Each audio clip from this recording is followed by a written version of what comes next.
How's it going, everyone? I'm Kevin here at the final day of ETH Denver, and I'm here with Alan, the co-founder of Railgun, a privacy project that's quite unique and like something I've never seen before.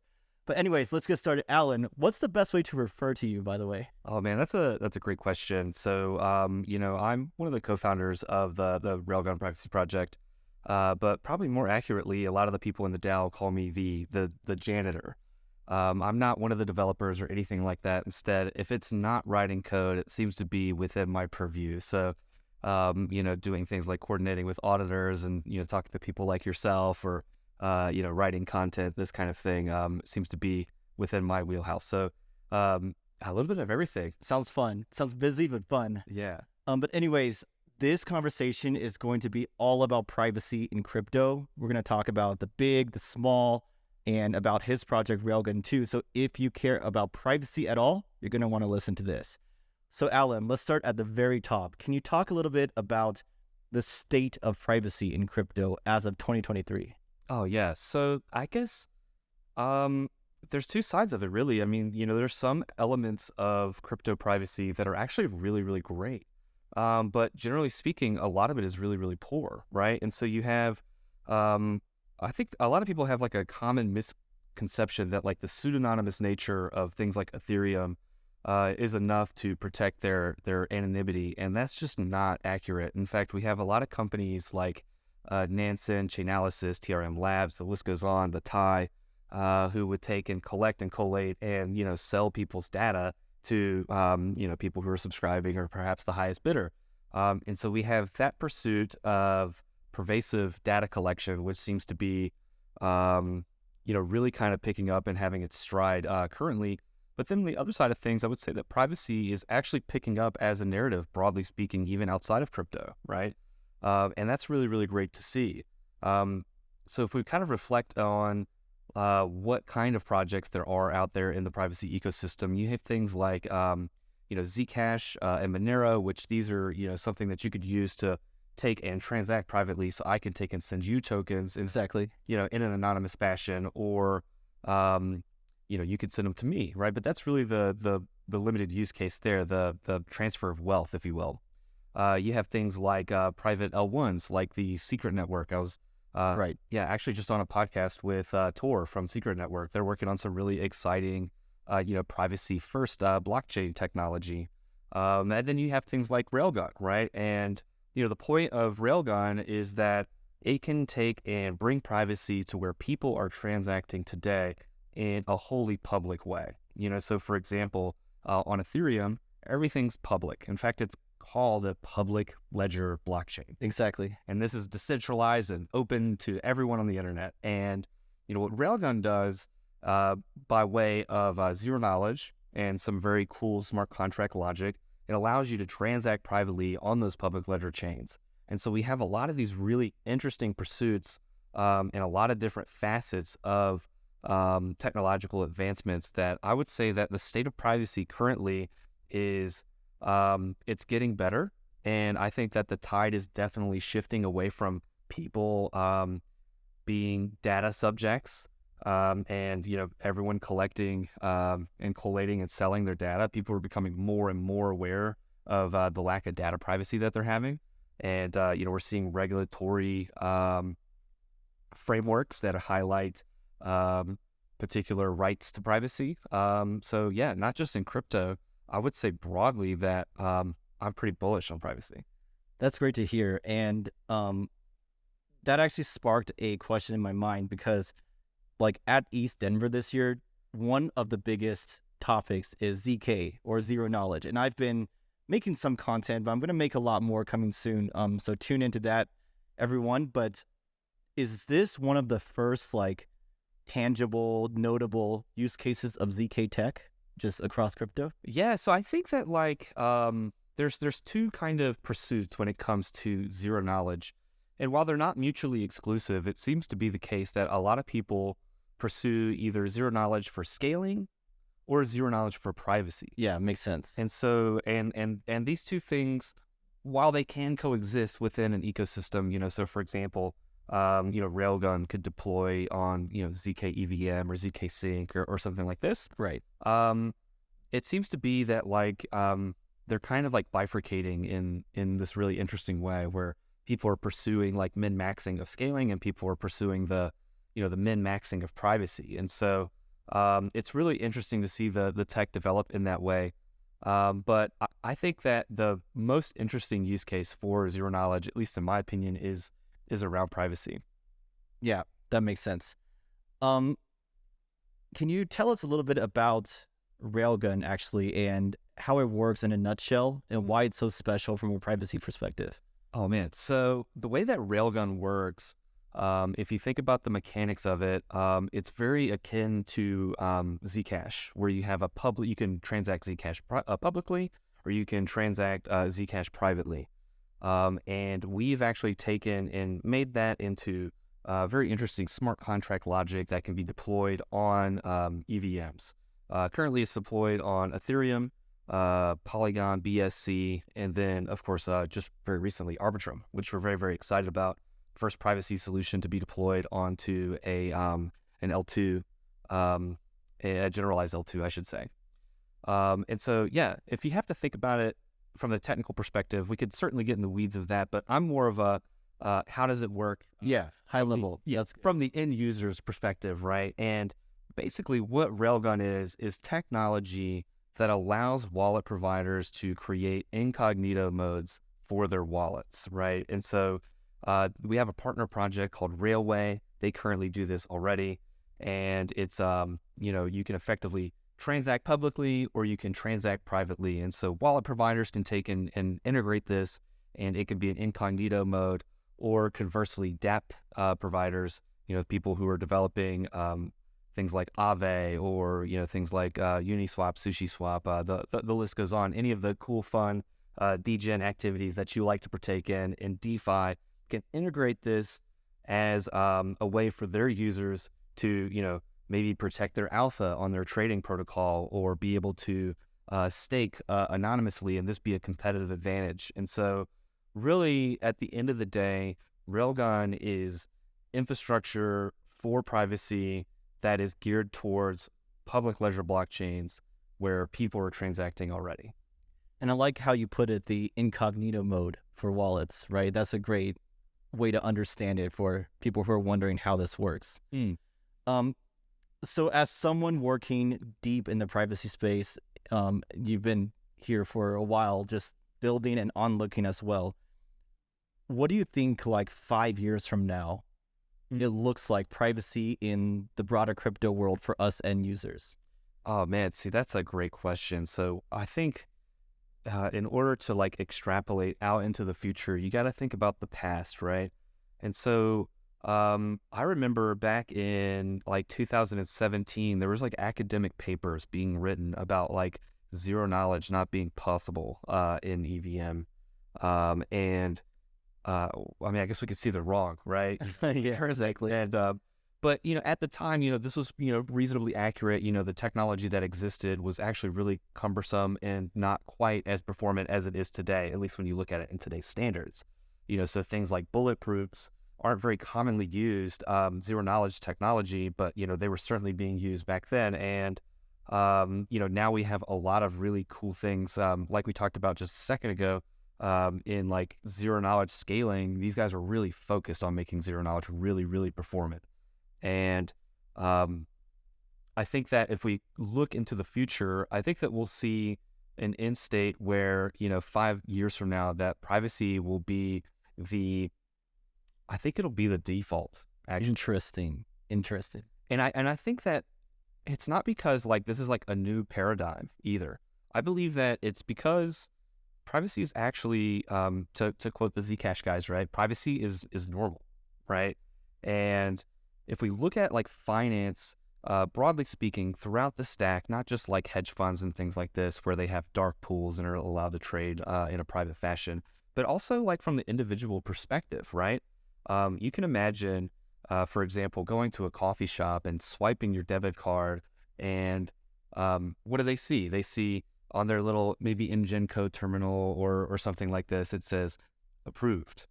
And that's the only thing that they see, right? They don't see how much money you have in your bank account, right? They don't get to see how much your mortgage is or whether or not you're financing a car currently or Right, exactly. and so I believe that while history maybe doesn't repeat itself, it does frequently rhyme. And I think that like that privacy first experience that people have in in finance today will certainly be part of crypto into the future. Yeah.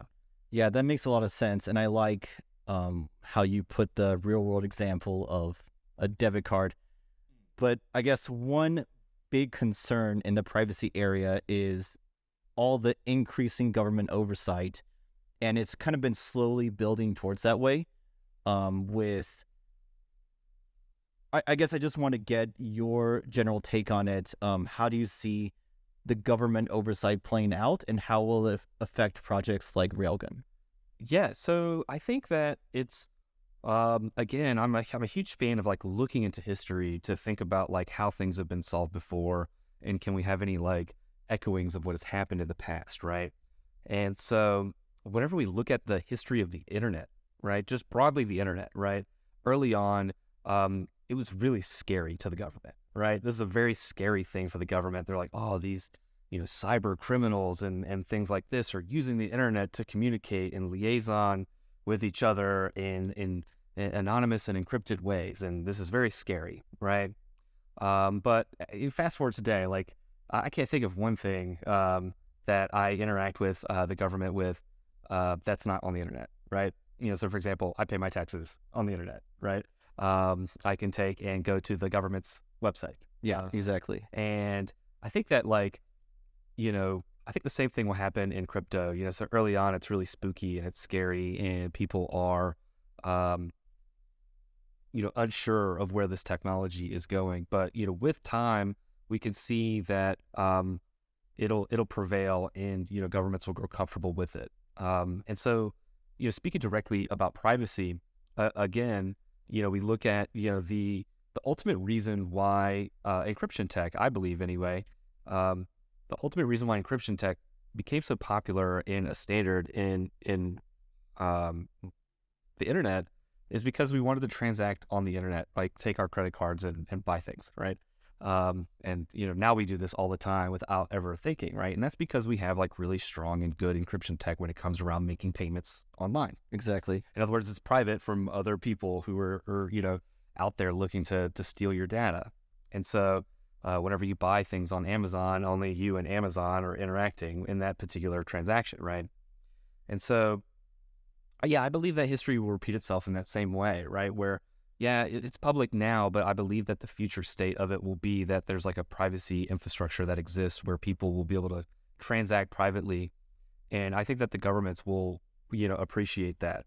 And I guess I want to ask you for a little bit specifics, right? Like, we've seen governments kind of pressure, maybe not explicitly, but pressure exchanges to remove privacy coins. yeah, And also, they very explicitly taken action against like mixers, right? So how do you see those versus building a privacy protocol like Railgun? Is there some nuance there, differences, or? yeah, okay. I would definitely, let's see if we could talk about that. So in terms of Railgun, it's certainly not a mixer, right? Yeah. It's a account level privacy, and you basically build a private balance of tokens, a myriad of tokens, and they are only yours, and only you have the right to spend your individual tokens. And so, if you put, I don't know, DAI or USDC or wrapped ETH or whatever it may be into your private balance, that's your balance. It's not being mixed with anybody else's, right? And so, this is a key nuance difference in between Railgun and what would be like a traditional, mixer or something like this, right? And yeah, I think that was really interesting whenever the Office of Foreign Asset Controls took and sanctioned the Railgun, or excuse me, the Tornado Cash code, right? And I don't see that being something that they'll do on a regular basis. I guess it could be argued that like they've done it once, they can do it again, right? But I believe that I think that we could both build certain infrastructure around privacy that will allow people to be compliant with different rules and regulations, whether it be like tax compliance. So, for example, we're a bit alpha, right? because that's always fun to sprinkle It is. conversation. We love alpha. And so, like, Railgun had, the Railgun contributor team has developed a way for you to export as a CSV your transaction data, Super helpful. based on block height, and have made it compliant with like Coinly, for Super helpful. and so you could actually take and file your taxes on your private transactions and do this in an honest way. So I think at first glance, we could see that, again, history is repeating itself. Encryption tech was really kind of, I guess, demonized in the early 90s. And then it took almost 10 years, actually. Bernstein versus, I forget who it was, but there's the Bernstein case where basically code became free speech, right? Yeah. Okay. And I think that the same thing will happen ultimately in crypto. We have Coinbase, who has taken and basically filed legal actions against the Office of Foreign Asset Controls, and you have CoinCenter as well, who are both challenging this in very elegant ways. And I believe that this kind of battle will take time, but I don't believe that it's something that isn't worth fighting for, because if we want crypto rails to be mass adopted, privacy has to be part of it, just like how privacy had to be part of the broader internet infrastructure. Yeah, that makes sense. And kind of just thinking philosophically, there's been a push and pull, right? Some people are like, we want crypto to be great in private.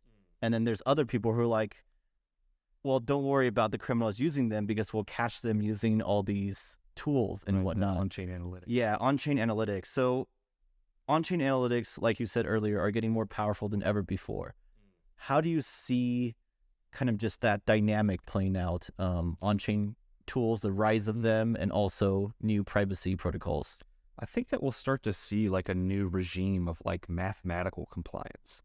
And so like the IRS just hired a ton of people, which I find to be really interesting, because if the future is crypto, right, I think that we'll see a regime where people can actually generate, various like zero knowledge proofs and things like this of like how they're transacting, and be able to like definitively and mathematically prove that they're a good actor, right? And I think that a lot of people see, I guess a lot of people see Nansen, for example, like as a really great thing, right? Because they can take and, maybe even follow you and your wallets on Nansen. Yeah. Like, take and trade like you trade, and I think that there's certainly a push and pull in between privacy and the data collection world.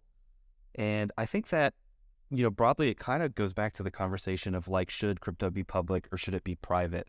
And I think that there's a argument for a bit of both of it, right? I don't think it's black or white. I think it's gray, right? And so like, I believe in like individual account level privacy, right? I think that as an individual, I should have the self-sovereign right to choose who has access to my financial data. Just like I do in traditional finance, if I want to apply for a mortgage or buy a car, I have to give them a right to look at my financial data. And so I think that should be the standard in crypto. But I believe that we can also have certain things that should be public. So for example, like, can I go and look at a lending protocol and verify that it is acting as it should be, or that, Right. Uniswap has the liquidity that it says it has, these kind of things. And so like, I think my perfect futurescape would be something where I can go and verify on chain that the protocols that exist out there that I want to interact with are doing what I expect them to do, and that the statements that they're making about them are true and accurate, but individuals that interact with them can have privacy. Very similar to, I guess, how the stock, the stock market works with 10K filings and things like this. Got it. And you said something really interesting at the beginning of that, how you can prove individually that your funds didn't come from like malicious means. Is that like proof of innocence or something like that? There's a name of that? That's exactly right. That's so fascinating. Can you kind of explain that more to us? Yeah. So there's so this exists today. Like, I feel like anytime I talk about something in crypto, especially when I come to a conference, I think to myself like, boy, it would be a really great idea if this were happening. And then I walk right by a booth that's doing that exact thing. Okay. So it's really awesome. But yeah, this kind of like mathematical compliance, this concept that I'm talking about, like, KYT, know your transaction. These kind of things, they exist today, right? So there's this team called Chainway that developed this proof of concept called proof of innocence. And basically what it does is it allows users to take their Tornado Cash transaction and scrape it against an accumulator of addresses, an arbitrary accumulator of addresses. So it can be the Office of Foreign Asset Control's sanction list. It could be, I don't know, any of the dirty dozen lists that exist out there around the world. There's some in South America. There's some in Africa. There's some in Europe. The list goes on. All over Asia. There's tons, right? And so you could take and scrape your transaction against an arbitrary list of bad actors and prove that you're not one of them, right? And I think that this is a really beautiful thing, right? Because it gives, again, like that self-sovereign choice to interact with the regulatory regimes that exist and generate a proof that, they aren't a bad actor. And so, again, I guess back into the alpha, right? We have actually been talking with a lot of different, cryptography people and things like that who want to contribute to a more, a more broad scheme that would not only include like Tornado Cash, but maybe we could do it in like a recursive ZK way. And the only thing you need to know about, recursion is that you can prove multiple statements, right? Right. So for example, we could have a recursive ZK snark that, proves that my transactions come from this particular type of activity on the other side. And the things that I'm doing within, Railgun, for example, are of this variety. I'm buying NFTs and I'm a degen on, GMX or something like this, or G-Trade, who knows, right? And you can basically make a lot of different statements. I am Alan. I like to trade and my funds are good, right? Or you can not even have your name in it. And the list goes on, right? And so we're trying to develop this really interesting generalized proving mechanism for this very use case. So other, individuals who want to partake in privacy can also have the tools available to them to, interact with, whomever they choose, whether it be like the IRS or various, other regulatory regimes that exist around the world. So that sounds like a great idea. Very needed. Do you think that would ever become like a standard across the whole ecosystem? I think it would be really interesting. I think that yes and no, to go to the chase, right? I think that the standard will be that a lot of like centralized exchanges and things like this, where they have like an onus to governments to make sure that they're not interacting with bad actors. Like there's a lot of compliance and regulatory framework around like being a centralized entity, like Coinbase or Kraken or Binance. The list goes on, right? And so I believe that these kind of like mathematical compliance features will be a standard in like if I wanted to, from my private balance, send money into Coinbase to make it be fiat or something like this, right? But I don't believe that like, Uniswap will want to require this kind of Got thing. it. And so I think like peer-to-peer ecosystem, like if I sent you $100, I doubt you would ask me for like a KYC document. Got it. Yeah. Or like if we went out to beers and like we split the beer cost, right, or whatever, you wouldn't ask me for my KYC documents or something like this. And so, yeah, it depends. It's again gray, not black or white. That makes a lot of sense. Really excited to see that develop over the next few years. So Railgun, we're a fan of, obviously, the big projects we all know of. What other privacy projects, maybe you can just name drop some that you like, maybe you've worked with, you keep an eye on their approach, anything? Yeah, so I think that's a good question. I think the people that I follow the most in the space is probably Zcash. Those guys are constantly innovating in the zero knowledge space. Got it. Like they are setting the standards for like pushing zero knowledge for privacy and making it like easier and have less trust assumptions. I'm really excited about like the NU5, the new Halo 2 snark system for Zcash, which doesn't need it doesn't need a trusted setup. And Interesting. Fundamentally, this is not, from a trust perspective, of course, you have to make sure that the trusted setup is something you can trust, right? But with this new technology that Zcash has developed, you don't have to have that same trust assumption. But from a practical builder's perspective, this is really powerful because coordinating a large trusted setup is a massive pain in the butt, right? It's very difficult to do, to coordinate hundreds of people to take and come together to do this computation. And so like I follow Zcash a lot. I love the narrative. I love how they talk about things. I'm a fan of, Secret Network as well. I think a lot of we've heard about that. I think a lot of the things and how they talk and discuss privacy is a paradigm in crypto is really, really cool.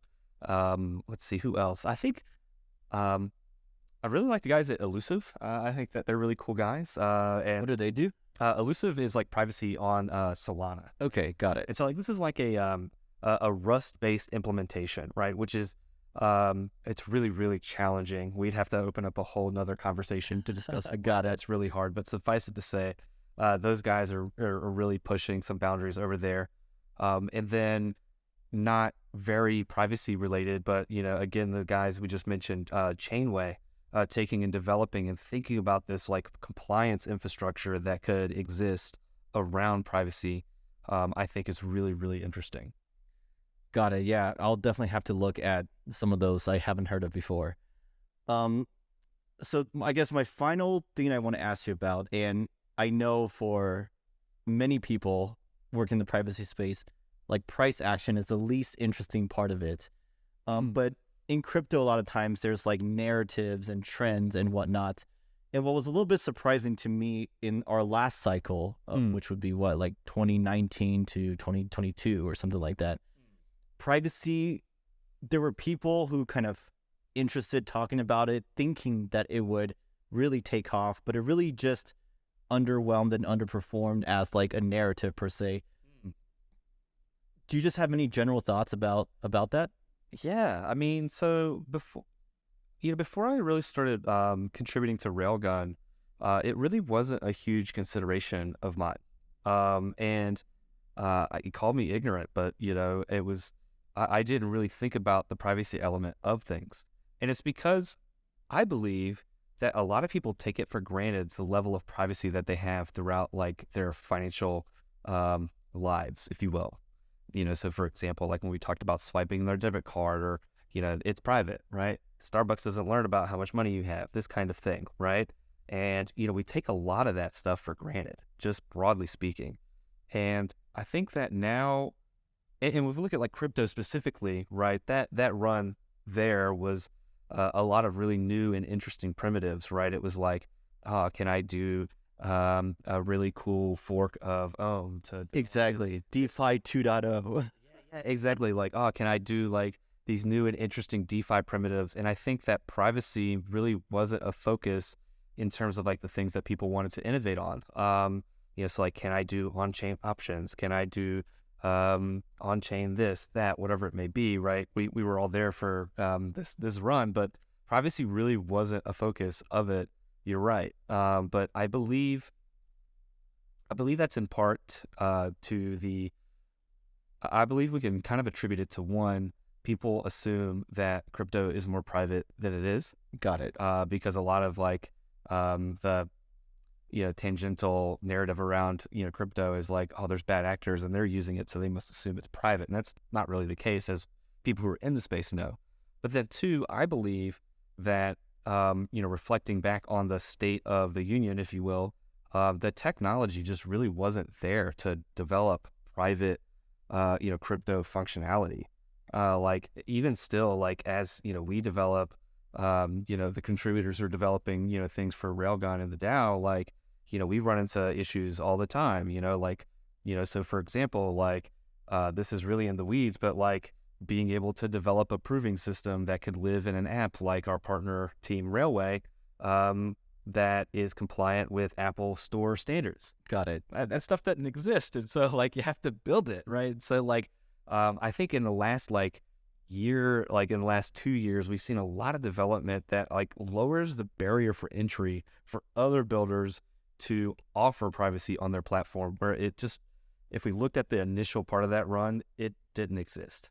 I will say, as a kind of broad, an analyst who looks broadly at the space, I think you're on point there, because in the early part of the cycle, it was mainly just privacy coins, like for payments per se. Yeah.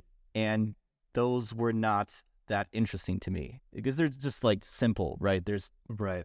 But now looking at what you guys are building, a Railgun and Secret Network and other different like systems for privacy, it's much more interesting and powerful. So I think it makes sense what you said. Yeah, exactly. And so like it's the technology has to exist for builders to be able to build with it. And so like, the people who are contributing to the Railgun code are constantly looking at like, how do we take and, develop infrastructure on top of the smart contracts that have been deployed that allows people to interact with them easier, right? And lowers that barrier for entry. And so like, for example, like this recursive proof system that'll allow people, like if they want to build like some compliance protocol on top of Railgun, they can do so. If they want to take and use Railgun Connect to build private, alpha preserving trading capabilities, and maybe it's alpha preserving and it's MEV resistant. How do we take and like lower that barrier for entry for people to use the Railgun code, because that's what will allow privacy to flourish, right? So we see this kind of pursuit all around. Like for example, again, the Secret Network, people are constantly looking for ways for people to build on Secret, and the list goes on, right? So everybody who's building wants this interoperability, and I think with time, and that's why I'm really bullish on like privacy into the future. Like with time, like the the amount of like technical prowess and like knowledge you have to use crypto will drastically increase. And I think the same thing is true for privacy tech. Got it. Well, this has been a truly eye-opening experience. Thank you, Alan, for sharing everything. I hope y'all learned a lot too. I'm going to leave Alan's links and link to Railgun in the description, but do you have any final thoughts you'd like to share? Yeah, I think that it's really important to sit down and do heavy, conversations in the weeds like this, because it really kind of is thought-provoking, and it's quite fun for me, right? It is thought-provoking for sure. Yeah, and so I think like last thing I'll say is if you want to get in contact with any of the people who are contributing to the code on Railgun, there's the Railgun Twitter. All the contributors are in the Church of Railgun Telegram. I'm Railuga churchgoer in there. I'll be sure to get those links from you and put it in. And come say hey to us and let's build cool private stuff together. Sounds good. Thank you, Alan. Yeah, thank you.